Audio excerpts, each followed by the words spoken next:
Hello everyone, welcome to the Study Concept MPPSC GK की MCQ series में आपका फिर से स्वागत है। और इसका ये 52वां वीडियो है 52, और जिसमें कि मैंने वो सारे इंपॉर्टेंट क्वेश्चंस कवर किए हैं जो कि एमपीपीएससी 2020 के जो फर्स्ट पेपर है उस पर आधारित हैं ये। और नए सिलेबस के अकॉर्डिंगली पूरा का पूरी ये सीरीज चल रही है, और इसमें वो सारे इंपॉर्टेंट क्वेश्चन जो कि आपके एग्जाम्स में पूछे जा सकते हैं मैंने कवर किए हुए हैं। तो वीडियो को आखिरी तक देखिए और वीडियो को लाइक और शेयर भी कीजिए, और लगातार मेरी इस सीरीज से जुड़े रहिए, जिससे कि आपको वो सारे वीडियोस जो कि मैं बनाने जा रहा हूँ लगातार डेली चल रहे हैं। हर रोज एक वीडियो में अपलोड कर रहा हूँ जिसमें कि सारे इंपॉर्टेंट क्वेश्चन कवर हो रहे हैं, आप लगातार देख पाएंगे। तो आपको करना क्या है, मेरा चैनल सब्सक्राइब कर लेना है ऑल नोटिफिकेशन के साथ में। ऑल का जो रेडियो बटन है वो आपको सिलेक्ट करना है, देन उसके बाद में ही सब्सक्राइब का बटन क्लिक करना है, जिससे कि आपको सारे वीडियोस के नोटिफिकेशंस मिलेंगे। और साथ ही साथ में मैं आपको बताना चाहूंगा कि मेरा टेलीग्राम का चैनल ज्वाइन कर लीजिए, जिसमें कि आपको सारी वीडियोस के लिंक्स जो कि यूट्यूब पर मैं अपलोड करता हूँ वो भी मिलेंगे, और साथ में स्टडी मटेरियल पीडीएफ के फॉर्मेट में आपको वो भी हिंदी में वहाँ पर मैं प्रोवाइड करा रहा हूँ। तो वहाँ से आप डायरेक्ट डाउनलोड कर सकते हैं वो सारा मटेरियल जो कि मेरे द्वारा वहाँ पर अपलोड किया गया है।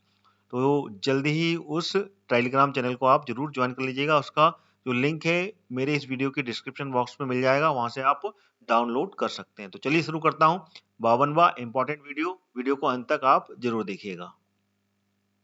लीजिए आ गया पहला प्रश्न आपके सामने। वर्ष 2020 में चीन द्वारा मंगल के लिए मिशन लॉन्च किया गया था, ठीक है ना। इस मिशन का नाम क्या है? तियोनवैन वन, होप, या फिर अनाइसिस सेकेंड, या फिर नाइफ वन। तो इसका जो सही विकल्प है वो है ए, तियोन तियोनवैन वन, ठीक है ना। This is the correct answer, ठीक है ना। इस नाम से ये लॉन्च किया गया था, इस मिशन का नाम था। और इस मिशन का जो उद्देश्य है वो क्या है? वो है मंगल की जो सतह है, ठीक है, मंगल की सरफेस को पूरा चेक करना, ठीक है ना। और साथ में वहाँ का जो क्लाइमेट और वहाँ पर वाटर रिसोर्सेज हैं कि नहीं है उसके बारे में जांचना, उसके बारे में पूरी की पूरी जानकारी उपलब्ध कराना, ठीक है ना। ये इसका उद्देश्य है, ठीक है ना। ये जरूर ध्यान रखिएगा, ये किसका है? मिशन चीन का है, 2020 में ये लॉन्च किया गया था, और इसका नाम है तियोन वन मिशन, ठीक है। चलिए आगे बढ़ते हैं। अगला प्रश्न आ गया आपके सामने। वर्ष 2020 का दादा साहब फाल्के पुरस्कार किसको दिया गया है? बहुत ही इंपॉर्टेंट है। Amitabh Bachchan, KG D Thongdok, R Balki, या अनुपम खेर। तो इसका जो सही विकल्प है वो कौन सा है? तो इसका सही विकल्प है केजी डी थोंगडोक को दिया गया है ये वर्ष 2020 का दादा साहब फाल्के पुरस्कार। और किसके लिए दिया गया है? एक छोटी डॉक्यूमेंट्री फिल्म इन्होंने बनाई थी, ठीक है ना, जिसका नाम है ची लिपो। ये जरूर याद रखिएगा, ची लिपो नाम की एक डॉक्यूमेंट्री है जो कि वहाँ की खुद की, ठीक है ना, भाषा में है, क्षेत्रीय भाषाओं में ये बनाई गई थी। और इसमें शहद शहद के शिकार पर पूरी की पूरी एक लघु डॉक्यूमेंट्री फिल्म है। और इसमें ची का मतलब होता है शहद, ठीक है ना, शहद होता है इसका मतलब। और लिपो का मतलब होता है शिकार, ठीक है ना, शहद का शिकार। ये एक डॉक्यूमेंट्री फिल्म थी, ठीक है ना। इस पे इनको दादा साहब फाल्के पुरस्कार प्रदान किया गया, ठीक है ना। स्मॉल थी, बहुत छोटी सी थी, ठीक है। अगला प्रश्न आ गया। केंद्र सरकार के द्वारा उपभोक्ता के अधिकारों को बढ़ावा देने के लिए और उसके संरक्षण को प्रभावी बनाने के लिए उपभोक्ता संरक्षण अधिनियम 2019 किस तिथि को लागू किया गया? 1 जुलाई 2020, 20 जुलाई 2020, 10 अगस्त 2020, या फिर 5 अक्टूबर 2020। तो इसका सही विकल्प है 20 जुलाई 2020 को उपभोक्ता संरक्षण अधिनियम 2019 को लागू किया गया। और इसका जो महत्व है वो क्या है? वो है ये पूरा का पूरा संपूर्ण भारत में, ध्यान रखिएगा, पूरे भारत में ये लागू किया गया है। और इसका जो मुख्य उद्देश्य है वो है अनुचित व्यापार की जो प्रथाएं चल रही हैं, ठीक है ना, जो कि अलग तरीके से व्यापार करने का ढंग है। और विज्ञापनों में एक्चुअल में जो कंटेंट अगर नहीं देते हैं कोई, ठीक है ना, तो उस पर उपभोक्ताओं को संरक्षण मिलेगा। और कहीं विज्ञापन में गलत और गलत प्रोडक्ट का प्रचार किया जा रहा है और उस तरीके से उपभोक्ताओं को उससे नुकसान पहुंच रहा है, तो उसके संरक्षण के लिए यह अधिनियम बनाया गया, जो कि कब था? उपभोक्ता संरक्षण अधिनियम 2019 था।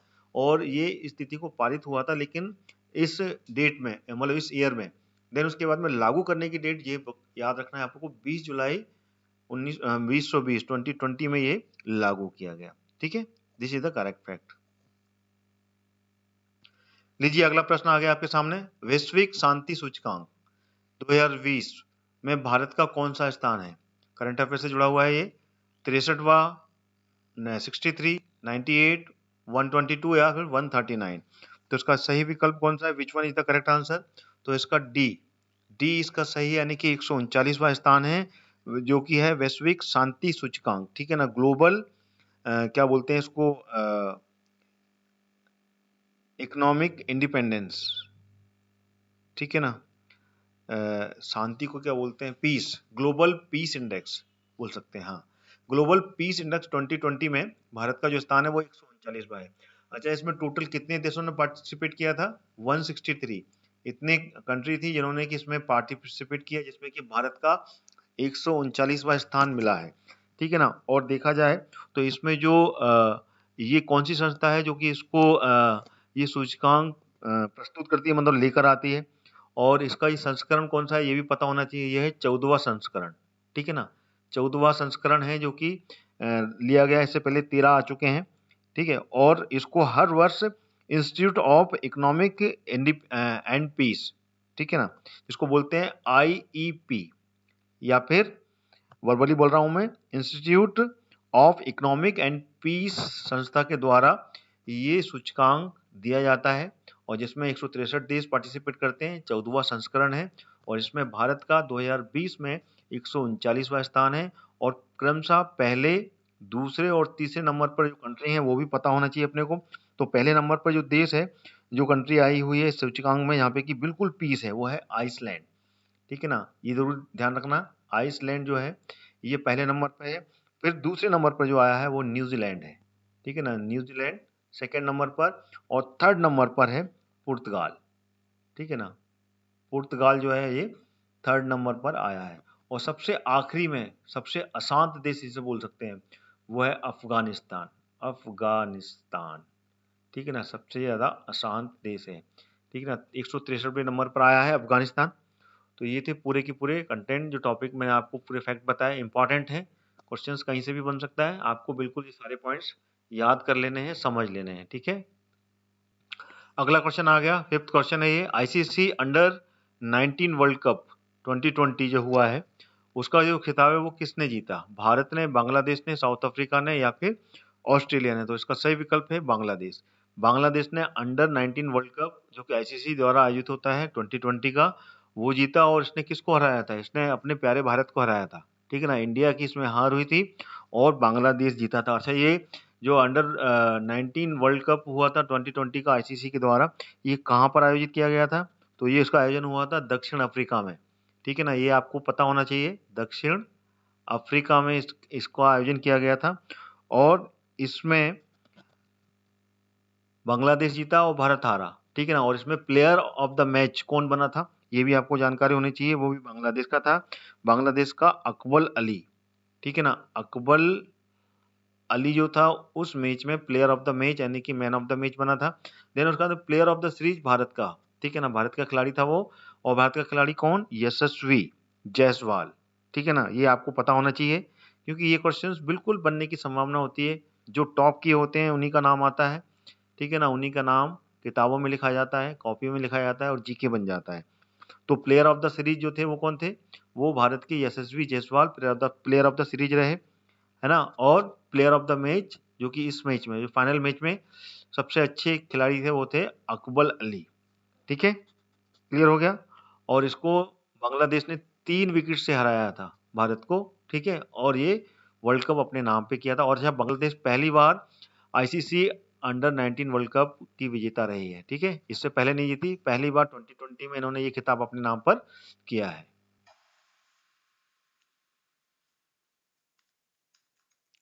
आगे बढ़ने से पहले मैं आपको बताना चाहता हूं अनअकैडमी के बारे में। अनअकैडमी इंडिया का लार्जेस्ट लर्निंग प्लेटफॉर्म है। यहाँ पे आप ट्रैक कर सकते हैं MPPSC वेपन्स के वो सारे एग्जाम्स जिसकी आप प्रिपरेशंस कर रहे हैं। अनअकैडमी के प्लस सब्सक्रिप्शन वाले जो बैचेस होते हैं उनमें आपको मिलता है unlimited live and recorded courses का एक्सेस, जो कि आपको वहां पर पढ़ाते हैं इंडिया के बेस्ट एजुकेटर्स। तो जल्दी सब्सक्राइब करें अनअकैडमी के MPPSC एंड व्यापम्स के कोर्सेज को, और क्रैक करने के लिए तैयार हो जाइए। अनअकैडमी पे प्लस सब्सक्रिप्शन के साथ साथ फ्री प्लान भी हैं, उसके बेनिफिट भी आप जान लें। फ्री क्लासेस में आपको weekly 500 free live classes with live doubt clearing मिलेंगी, साथ ही साथ में फ्री लाइव क्विज जिसमें कि आपको 20,000 से ज्यादा क्वेश्चंस मिलने वाले हैं, और आप वीकली फ्री मॉक टेस्ट भी इसमें लगा सकते हैं। ठीक है, प्लस सब्सक्रिप्शन के लिए सिर्फ कुछ ही दिन शेष रह गए हैं, जिसमें कि आपको 10% का डिस्काउंट मिलने वाला है। तो जल्दी कीजिए, मेरा कोड जो कि हरदयाल कुशवाहा है उसको यूज करते हुए आप प्लस सब्सक्रिप्शन का जो बैचेज हैं या फिर जो भी कोर्सेज हैं उस पर आप सब्सक्राइब कीजिए, और सीधे 10% का डिस्काउंट आपको मेरा कोड हरदयाल कुशवाहा यूज करते हुए आपको मिलेगा। अनअकैडमी आपके लिए लाया है mission rank MP police constable free revision camps. यहाँ पे भी आपको मिलेंगी free special classes and weekly mock test, और ये सारी क्लासेस स्टार्ट हो चुकी हैं 26 फरवरी 2021 से, और ये कैंप चलेगा 12 मार्च 2021 तक। तो देरी ना करें, फ्री वाले जो प्लान्स हैं उसमें आप ज्वाइन करके ये सारे जितने भी स्पेशल क्लासेस हैं और मॉक टेस्ट उसको आप ज्वाइन कर सकते हैं। एवरी सैटरडे यहाँ पर आपको कंडक्ट कराया जाएगा वीकली मॉक टेस्ट, जो कि फुल लेंथ पेपर का होगा, जो कि जिसका टाइम रहेगा सुबह 10 बजे से। एवरी संडे आपको dual educators energy strategy sessions classes जिसमें कि आपको पूरा डिस्कशन मिलेगा प्रीवियस ईयर्स के क्वेश्चंस का, जो कि आपको लेंगे रूप सिंह जी, गौरव शर्मा, कपिल कांत शर्मा जी और लोकेश खावले जी। आइए अब जान लेते हैं फ्री सब्सक्रिप्शन कैसे लेना है, आपको कैसे अनलॉक करना है फ्री सब्सक्रिप्शन को। सबसे पहले तो आपको अनअकैडमी का जो ऐप है आपके मोबाइल पर आपको डाउनलोड करना है। देन उसके बाद में एमपीपीएससी एंड व्यापम्स जो गोल है वो आपको गोल सेलेक्ट करते हुए मेरा रेफरल कोड जो कि Hardayal Kushwaha red capital letter में लिखा हुआ है उसका यूज करते हुए आप फ्री प्लान को अनलॉक कर सकते हैं। आइए आप जान लेते हैं प्लस बैचेस के जो फीचर्स हैं उसके बारे में। देखिए, प्लस बैचेस के जो फीचर्स हैं उसमें आपको आपके जो फेवरेट एजुकेटर्स हैं उससे आपको पढ़ने का मौका मिलेगा। साथ ही साथ में आपको जितने भी एग्जाम्स हैं, ठीक है ना, उन सारे एग्जाम्स की यहाँ पर प्रिपरेशन करने का कंप्लीट मौका मिलने वाला है। आपके मन में जो भी डाउट चल रहे हैं पर्टिकुलर टॉपिक पर, वो सारे डाउट यहाँ पर क्लियर होंगे हर सेशन में, और साथ ही साथ में पूरा सिलेबस यहाँ पर कवर कराया जाएगा, और आपको फ्री टेस्ट सीरीज का पूरा एक्सेस मिलेगा, और वीकली फ्री मॉक टेस्ट भी यहाँ पर कंडक्ट कराए जाएंगे। और भी बहुत सारे फीचर्स आपको मिलेंगे, जैसे कि वीकली मेगा क्विज भी यहाँ पे कंडक्ट होंगी। साथ में आपके डाउट क्लियरिंग पर्टिकुलर जो टॉप एजुकेटर्स हैं उनसे आप कनेक्ट करके डाउट क्लियर कर सकते हैं, और सारे के सारे यहाँ पर जो भी नोट्स हैं वो भी आप डाउनलोड कर सकते हैं आपके प्लस सब्सक्रिप्शन बैचेस से। आइए जान लेते हैं फ्री वर्सेस प्लस में क्या डिफरेंस है। देखिए, फ्री में आपको लिमिटेड सिलेबस मिलेगा, वहीं आपको प्लस जो बैच होंगे उसमें आपको कंप्लीट सिलेबस मिलने वाला है। और यहाँ पर फ्री में आपको जो प्रैक्टिस टेस्ट हैं वो लिमिटेड मिलेंगे, लेकिन यहाँ पर प्रैक्टिस टेस्ट जो मिलेंगे वो अनलिमिटेड मिलने वाले हैं प्लस प्लान में। और फ्री में आपको जो पीडीएफ और नोट्स हैं वो लिमिटेड रहते हैं, और यहाँ पर जो प्लस बैचेज होते हैं वहां पर आपको अनलिमिटेड पीडीएफ और नोट्स एक्सेस करने का पूरा मौका मिलता है। वहीं पे फ्री प्लान में आपको जो डाउट क्लियरिंग सेशन होते हैं टॉप एजुकेटर्स के, वो लिमिटेड होते हैं, और यहाँ पर आपको टॉप एजुकेटर्स जो कि प्लस प्लान है रेगुलर आपके डाउट क्लियर करते हैं हर सेशन में। अनअकैडमी अब आपके लिए लाया है लक्ष्य एमपीपीएससी 2020, जिसमें कि आपको एमपीपीएससी के फाउंडेशन कोर्स और प्रीलिम्स व मेंस के आंसर राइटिंग की प्रैक्टिस कराई जाएगी, वो भी हिंदी में। अच्छा, ये बैच स्टार्ट हो चुका है 5 मार्च से, तो अभी भी देरी नहीं हुई है, इस बैच को भी आप ज्वाइन कर सकते हैं, और मेरा रेफरल कोड जो कि हरदयाल कुशवाहा कैपिटल लेटर में लिखा हुआ है उसको यूज करते हुए आप 10% का कोर्सेज में प्लस कोर्सेज में डिस्काउंट पा सकते हैं। तो जल्दी कीजिए और अपने लक्ष्य की तैयारी पूरी कीजिए।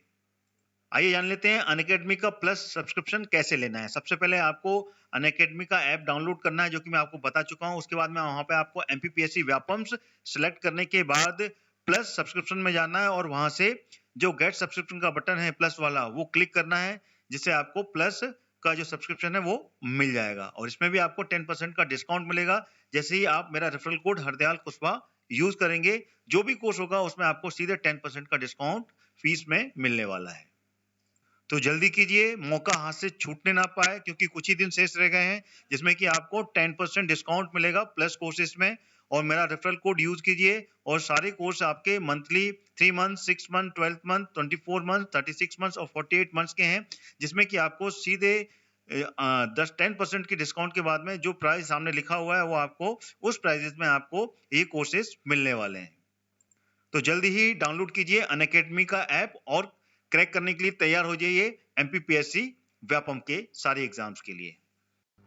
लीजिए अगला क्वेश्चन आ गया, क्वेश्चन नंबर 6। वर्ष 2020 में केंद्र सरकार के द्वारा ऑनलाइन माध्यम से डिजिटल शिक्षा के लिए कौन सी दिशा निर्देश और प्रोग्राम को शुरू किया गया है? ज्योति, ध्रुव, प्रज्ञाता या फिर वृत्तिका? तो इसका जो सही विकल्प है वो है प्रज्ञाता, ठीक है ना। इसकी शुरुआत की गई है वर्ष 2020 में और जुलाई में। ये कोविड-19 के समय में जो समय चल रहा था, जिस समय की पूरी जो एजुकेशन थी स्टूडेंट्स की वो ऑनलाइन माध्यम से होनी थी, डिजिटल माध्यम से होनी थी। इस कारण से जुलाई 2020 में केंद्रीय मानव संसाधन विकास मंत्री कौन है इस समय के? डॉक्टर रमेश पोखरियाल निशंक, ठीक है ना। उनके द्वारा ये ऑनलाइन जो डिजिटल शिक्षा है उसके लिए प्रज्ञाता, ठीक है ना, प्रज्ञाता प्रोग्राम की शुरुआत की गई थी, ठीक है, जो कि कोविड-19 के समय की थी, ठीक है। नाम जरूर याद रखिएगा, केंद्रीय मानव संसाधन विकास मंत्री डॉक्टर रमेश पोखरियाल, ठीक है ना। यही है जो कि एचआरडी मिनिस्टर हैं, जो कि पूरे एजुकेशन डिपार्टमेंट को देखते हैं, चाहे वो केंद्रीय विद्यालय हो या फिर उससे हाई वाली, ठीक है। चलिए आगे बढ़ते हैं। अगला क्वेश्चन आ गया आपके सामने, वन उपज पर आधारित फूड पार्क मध्य प्रदेश के किस जिले में स्थापित किया जाएगा? ग्वालियर, उमरिया, छतरपुर या फिर इंदौर? तो इसका जो सही विकल्प है वो है उमरिया। उमरिया जिले में ये स्थापित किया जाएगा, जो कि वन उपज पर आधारित जो भी प्रोडक्ट होंगे, ठीक है ना, उसका ये फूड पार्क होगा। और ये शहडोल संभाग के अंतर्गत आता है, ये तो क्लियर होना चाहिए उमरिया, ठीक है ना। तो और ये मध्य प्रदेश का पहला फूड पार्क है जो कि उमरिया जिले में स्थापित किया जाना है, ठीक है, क्लियर हो गया। चलिए आगे बढ़ते हैं। अगला प्रश्न आ गया, नियंत्रक एवं महालेखा परीक्षक जिसको बोलते हैं कैग, ठीक है, कंप्यूटरल एंड ऑडिटर जनरल, ठीक है ना, के पास निम्नलिखित में से किस निधि पर परीक्षण करने का अधिकार है? केंद्र की संचित निधि, राज्य की संचित निधि या फिर केंद्र की लोक लेखा निधि? तो इसमें से जो डी ऑप्शन है ये बिल्कुल सही, यानी कि तीनों के तीनों जो विकल्प दिए हैं ये तीनों की तीनों करेक्ट हैं, यानी कि तीनों की तीनों संचित निधियों को कैग, ठीक है ना, परीक्षण करता है और उसके बाद में इसकी रिपोर्ट प्रस्तुत करता है। केंद्र की जो रिपोर्ट है वो राष्ट्रपति को दी जाती है और राज्य की रिपोर्ट राज्यपाल को देता है केग, ठीक है, क्लियर हो गया। चलिए आगे बढ़ते हैं। अगला प्रश्न आ गया, वर्ष 2020 में यूनेस्को के द्वारा मध्य प्रदेश के किस टाइगर रिजर्व को बायोस्फीयर रिजर्व का दर्जा प्रदान किया गया है? देखिए पिछले वर्ष ही किया है ये, और वो मध्य प्रदेश का टाइगर रिजर्व है, कौन सा है वो? पन्ना टाइगर रिजर्व, कान्हा किसली, संजय गांधी या फिर सतपुड़ा टाइगर रिजर्व? तो इसका सही विकल्प है पन्ना टाइगर रिजर्व को 2020 में यूनेस्को के द्वारा बायोस्फीयर रिजर्व घोषित किया गया है, ठीक है ना। अच्छा, ये जो टाइगर रिजर्व है इसको मिलाकर जो कि बायोस्फीयर रिजर्व है पूरे इंडिया के इस समय टोटल 12 हो गए हैं, यानी कि ये 12वें नंबर का है जो कि बायोस्फीयर रिजर्व यूनेस्को के द्वारा घोषित किया गया है इंडिया का। और मध्य प्रदेश के मामले में देखा जाए तो मध्य प्रदेश का ये तीसरा बायोस्फीयर रिजर्व है, ठीक है ना। इससे पहले 2 हो चुके हैं, कौन कौन से? एक तो पचमढ़ी, ठीक है ना, और दूसरा अमरकंटक, ठीक है ना, ये 2 पहले हो चुके हैं। देन उसके बाद में तीसरा पन्ना टाइगर रिजर्व को घोषित किया गया। अच्छा, पन्ना टाइगर रिजर्व ये बना कब था ये बिल्कुल क्लियर होना चाहिए। ये 1981 में इसको एस्टेब्लिश किया गया था। देन उसके बाद में टाइगर रिजर्व कब घोषित किया गया था ये भी क्लियर होना चाहिए। ये हुआ था उसके 9 साल बाद, यानी कि 1990 में ये टाइगर रिजर्व घोषित किया गया था, ठीक है, क्लियर हो गया। अच्छा, ये बायोस्फीयर रिजर्व टोटल है कितने ये भी पता होना चाहिए पूरे ऑल ओवर वर्ल्ड में, ठीक है ना। 714 बायोस्फीयर रिजर्व हैं जो कि कुल मिलाकर 129 कंट्रीज, ठीक है ना, 129 कंट्रीज में ये फैले हुए हैं, ठीक है। चलिए आगे बढ़ते हैं। अगला प्रश्न आ गया, निम्नलिखित जो कथन है इन पर विचार करना है अपने को। BIMSTEC, Bay of Bengal Initiative for Multi Sectoral Technical and Economic Cooperation को एशियान, ठीक है ना, और आसियान और सार्क के बीच में जुड़ने वाली एक कड़ी के रूप में देखा जाता है, या फिर सेकेंड इसे पूर्व में बैंकॉक एग्रीमेंट के रूप में जाना जाता था, ठीक है ना। इसमें से कौन सा कथन सही है इन दोनों में से ये हमें जानना है। पहला, दूसरा, दोनों ही सही है या फिर एक भी सही नहीं है? तो इसका जो पहला वाला विकल्प जो दिया हुआ है ये बिल्कुल सही है, दिस इज द ट्रू, ये नहीं है, ठीक है। देखिए बिम्स्टेक जैसे कि पता होना चाहिए, ये एक आसियान और सार्क के बीच की जोड़ने वाली कड़ी के रूप में जाना जाता है। और इसमें जो देश हैं कौन कौन से हैं, जो कि ग्रुप ऑफ कंट्रीज हैं जो कि बिम्स्टेक में शामिल हैं, वो भी आपको पता होना चाहिए। देखिए सबसे पहला तो बांग्लादेश, फिर भारत, म्यांमार, श्रीलंका, थाईलैंड, भूटान और नेपाल। ठीक है ना, ये जो कंट्री है ये बिम्स्टेक के ग्रुप में आते हैं। और इसका इस्टेब्लिशमेंट कब हुआ था और कहाँ हुआ था, तो ये हुआ था थाईलैंड में। यहाँ तो दिया हुआ है बैंकॉक, लेकिन ये पूरा नहीं है, इनकम्प्लीट है ये, और इस तरीके से एग्रीमेंट के रूप में नहीं जाना जाता। इसका जो हेडक्वार्टर है वो बैंकॉक में है, और इसकी शुरुआत 1997 में बैंकॉक की एक घोषणा हुई थी, उसमें शुरुआत की गई थी। ठीक है ना, बैंकॉक जो कि थाईलैंड में है, वहाँ उसके तहत इसकी स्थापना की गई थी। और इसका जो मुख्य उद्देश्य है वो है ये सारी कंट्रीज में, ठीक है ना, तेजी से विकास, सामाजिक प्रगति और आर्थिक गतिविधियों में एक दूसरे का सहयोग करना। ठीक है, ये इसका मुख्य उद्देश्य रहा है बिम्स्टेक का। बिम्स्टेक की कंट्रीज के नाम मैं आपको बता ही दिए हैं। ठीक है ना, एक बार मैं लिख दूं तो क्लियर रहेगा, आपको थोड़ा याद हो जाएगा। देखिए बांग्लादेश, ठीक है ना, शॉर्ट फॉर्म में लिखूंगा बांग्लादेश, दूसरा इंडिया, तीसरा भूटान, BHU लिखूंगा मैं भूटान को, और चौथा चौथा कौन सा है, थाईलैंड और श्रीलंका। ठीक है ना, THI थाईलैंड, और पांचवा श्रीलंका। ठीक है, छठवां देश म्यांमार, ठीक है ना, ये 6 देश हो गए। देन उसके बाद में कौन सा है, नेपाल, सातवां देश नेपाल। ठीक है ना, तो ये 7 देश हैं जो कि बिम्स्टेक में शामिल है। ठीक है, चलिए आगे बढ़ते हैं। अगला प्रश्न आ गया, ब्रिक्स देशों का जो स्थापित बैंक है उसका क्या नाम है, एशियन सहयोग बैंक, न्यू डेवलपमेंट बैंक, या फिर आर्थिक सहयोग बैंक, या फिर संघाई क्षेत्र बैंक। तो इसका जो सही विकल्प है वो है बी, न्यू डेवलपमेंट बैंक के नाम से इसको जाना जाता है। और ब्रिक देश कौन कौन से हैं जो कि ब्रिक समूह में शामिल हैं, वो भी आपको पता होना चाहिए। ब्रिक समूह में देखिए ब्रिक जो नाम है BRIC और S, ये है पूरा का पूरा नाम। इसमें कितने, 5 देश हैं। 5 देश में बी फॉर क्या है, ब्राजील। ठीक है ना, ब्राजील है पहला, और दूसरा क्या है, आर फॉर रसिया, रूस जिसे बोलते हैं। ठीक है ना, आई फॉर इंडिया, ऐसे याद कर सकते हैं। सी फॉर चाइना, एंड पांचवा एस फॉर साउथ अफ्रीका। ठीक है, तो ये 5 कंट्री हैं जो कि ब्रिक्स के सहयोगी देश हैं। और इसकी शुरुआत कब की गई थी, ये की गई थी 2014 में। ये याद रखिएगा, 2014 में ये ब्रिक्स सम्मेलन हुआ था, और उसमें इसमें 100 अरब डॉलर, ठीक है ना, 100 अरब डॉलर की पूंजी इसमें सभी देशों ने मिलकर लगाई थी। ठीक है ना, एक बैंक तैयार किया था जिससे कि एक दूसरे को इससे सहयोग मिल सके, और इससे जो भी अपेक्षाकृत विकास होना चाहिए उस विकास में ये काम आए। ठीक है ना, इसको विकास बैंक बोलते हैं। इससे डेवलपमेंट हो इन सभी कंट्रीज का जो कि इसमें शामिल हैं, ब्राजील, रसिया, इंडिया, चाइना और साउथ अफ्रीका। ठीक है ना, और इसका मुख्यालय कहाँ पर है, इसका मुख्यालय है चाइना में, शंघाई में। ठीक है ना, याद होना चाहिए ये, शंघाई में इसका मुख्यालय है। और इसके सबसे पहले जो अध्यक्ष बने थे वो इंडिया के बने थे, ध्यान रखिएगा, इंडिया से अध्यक्ष चुना गया था, और ये 6 वर्ष के लिए इनको चुना जाता है, और वो थे KV कामत। ठीक है ना, KV कामत। ठीक है ना, KV कामत जी को 6 वर्ष के लिए अध्यक्ष के लिए चुना गया था। ठीक है, क्लियर हो गया, चलिए आगे बढ़ते हैं। अगला प्रश्न आ गया 12वां, वर्तमान में ओपेक संगठन के कुल कितने सदस्य हैं, 21, 18, 14 या फिर 10 देश। तो इसका सही विकल्प है 14 देश हैं। पहले इस ओपेक संगठन के कुल 15 देश सदस्य थे, लेकिन बीच में 2019 में इससे कतर जो है इस ओपेक संगठन से बाहर हो गया था। देन उसके बाद में ये 14 देश बचे।